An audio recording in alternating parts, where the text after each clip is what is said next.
UP और उत्तराखंड की खबरों के लिए एबीपी गंगा को सब्सक्राइब करें और बेल आइकन दबाएं। बुलंदशहर में बेखौफ बदमाशों ने सरेआम लिखी खूनी दास्तान। लूट के इरादे से आए बदमाशों ने बरसाई ताबड़तोड़ गोलियां और सराफा व्यापारी को उतारा मौत के घाट। और यह सब हुआ थाने से महज चंद कदमों की दूरी पर।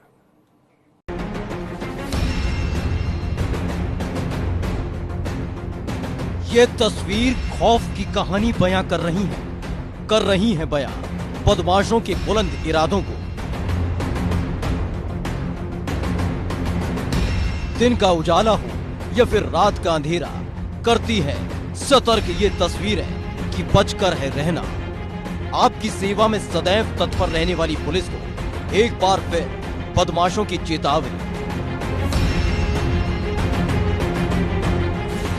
बेखौफ बदमाशों ने लिखी है खून से लथपथ एक कहानी। बुलंदशहर में बदमाशों के हौसले बुलंद। थाने के पास हुई बड़ी वारदात ने उड़ा दिए सबके होश। ये तस्वीर हम आपको साफ साफ नहीं दिखा सकते हैं, लेकिन इसके पीछे की कहानी आपको बताएंगे तो आपके भी होश उड़ जाएंगे, क्योंकि यहाँ बेखौफ बदमाशों ने खेला है खूनी खेल, वो भी थाने से महज चंद कदमों की दूरी पर। बुलंदशहर के नरौरा थाना इलाके में बीच बाजार में रोहतास वर्मा की ज्वेलर्स की दुकान है। घड़ी में रात के करीब 8 बज रहे थे। रोहतास वर्मा अपनी दुकान पर बैठे हुए थे और थोड़ी ही देर में दुकान बंद करने वाले थे। धीरे धीरे आसपास की दुकानें भी बंद हो रही थी।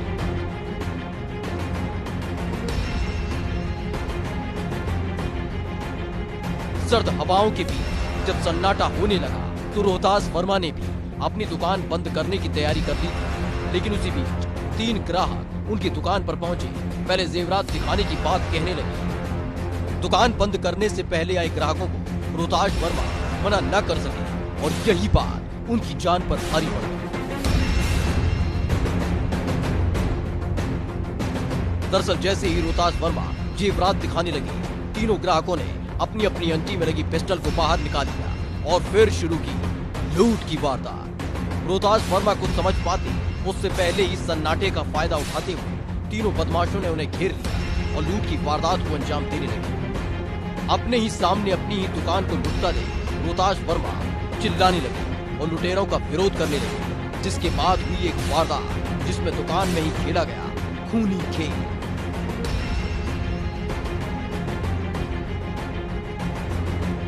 रोहतास वर्मा ने जैसे ही लुटेरों का विरोध किया तो बदमाशों ने सर्राफा व्यापारी रोहतास वर्मा पर ताबड़तोड़ फायरिंग करनी शुरू कर दी और ज्वेलरी लूटकर फरार हो गए। गोलियों की आवाज सुनकर आसपास के लोग इकट्ठा हुए और जब दुकान के अंदर दाखिल हुए तो सबके होश उड़ गए। दुकान के अंदर व्यापारी रोहतास वर्मा खून से लथपथ थे। आनंद फानन में आसपास के लोग रोहतास वर्मा को अस्पताल लेकर गए, जहाँ अस्पताल में व्यापारी रोहतास ने दम तोड़ दिया।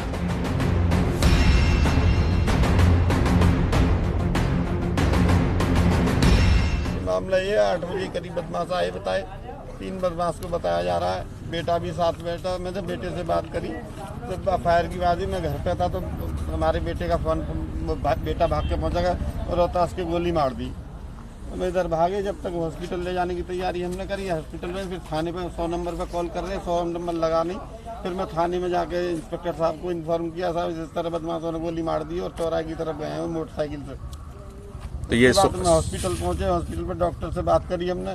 डॉक्टर ने कही भाई ये कुछ भी नहीं है। फिर भी वरुण हॉस्पिटल ले गए। वो बेटा बता रहा था 3 बदमाश थे। 3 बदमाश जो जैसे ही अंदर पहुंचे तो उन्होंने कुछ कहा तो जो है लूट के हिसाब से बता रहा था बेटा, और निकाल के वो रिवॉल्वर, जैसे ही उसने रिवॉल्वर अपनी निकालनी चाहिए इतनी देर उन्होंने बदमाशों ने गोली चाट कर दी। इस वारदात के बाद इलाके में हड़कंप मच गया। आनंद फानन में पुलिस को इस वारदात की जानकारी दी गई। मौके पर पहुंची पुलिस ने जांच पड़ताल शुरू कर दी।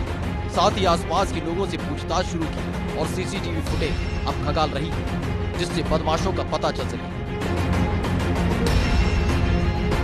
इसमें व्यापारी की दुखद मृत्यु हो चुकी है। परिजनों द्वारा 3 अज्ञात बदमाशों द्वारा उनकी हत्या करना बताया गया है। तहरीर तत्काल प्राप्त कर मुकदमा पंजीकृत कर लिया गया है एवं आवश्यक विधिक कार्रवाई की जा रही है।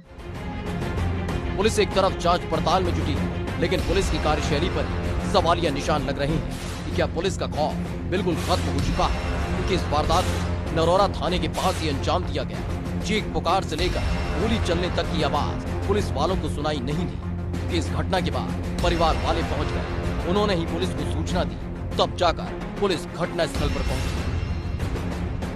फिलहाल इस हत्याकांड ने इलाके में सनसनी पैदा कर दी है, क्योंकि ये किसी सुनसान जगह की घटना नहीं है, बल्कि नरौरा के मेन बाजार में इस घटना को बदमाशों ने अंजाम दिया और आराम से फरार हो गए, और साथ ही पुलिस को दी है सीधे सीधे चुनौती। बुलंदशहर से एबीपी गंगा की अनुभव शर्मा की रिपोर्ट।